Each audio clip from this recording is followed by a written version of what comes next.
મિત્રો, ભગવાન કૃષ્ણ વિશે દરેક વ્યક્તિ જાણે છે કે તેઓ હંમેશા પોતાના ભક્તો ઉપર પોતાની કૃપા દ્રષ્ટિ રાખે છે. આજે પણ તેમની લીલા દરેક લોકો યાદ કરે છે. પરંતુ આજે અમે તમને કેટલીક એવી વાતો જણાવવા જઈ રહ્યા છીએ જેના વિશે બહુ ઓછા લોકો જાણતા હશે. શાસ્ત્રોમાં જણાવ્યા મુજબ ભગવાન કૃષ્ણએ ગરીબીથી બચવા માટે એવી 5 વસ્તુઓ વિશે જણાવ્યું છે જેનાથી ઘર અને પરિવારમાં હંમેશા સુખ અને સમૃદ્ધિ કાયમ જળવાઈ રહે છે. તો ચાલો જાણીએ તે 5 વસ્તુ વિશે. ભગવાન કૃષ્ણ કહે છે કે જે ઘરમાં સવારે અને સાંજે ગાયના ઘીનો દીવો પ્રગટાવવામાં આવે છે તે ઘરમાં દેવી દેવતાઓ હંમેશા પોતાની કૃપા દ્રષ્ટિ જાળવી રાખે છે. આવા ઘરોમાં કોઈ દિવસ પણ ગરીબી હોતી નથી. એવું કહેવામાં આવે છે કે જ્યારે પણ કોઈ મહેમાન ઘરે આવે ત્યારે સૌથી પહેલા તેને પાણી આપવું જોઈએ. આમ કરવાથી કોઈ દિવસ પણ અશુભ ગ્રહ નડતા નથી.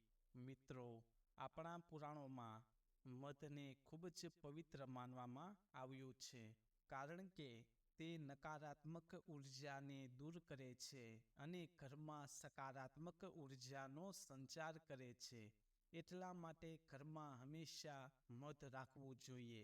ઘરમાં મધ રાખવાથી હંમેશા ઘરમાં બરકત કાયમ રહે છે. મિત્રો, ભગવાન કૃષ્ણએ કહ્યું છે કે જો કોઈ વ્યક્તિ ગ્રહો અનુસાર તેના કપાળ પર તિલક લગાવે છે તો તેના જીવનમાં શુભ પરિણામ જોવા મળે છે. મિત્રો, માતા સરસ્વતીની વીણા, તેમની છબી અથવા તેમની મૂર્તિ ઘરમાં રાખવાથી બધા ધારેલા કામ થોડા જ સમયમાં તરત જ પૂરા થાય છે. તો મિત્રો, શ્રી કૃષ્ણએ જણાવેલી આ 5 વાતોનું જે કોઈ પણ ધ્યાન રાખે છે તેના ઘરમાં હંમેશા સુખ સમૃદ્ધિ કાયમ રહે છે અને તેના ઘરે કોઈ દિવસ પણ ગરીબી આવતી નથી. તો મિત્રો, આ માહિતી તમને ગમી હોય તો આ વિડીયોને લાઈક, શેર અને ચેનલને સબસ્ક્રાઈબ કરવાનું ના ભૂલતા. જય સત્ય સનાતન.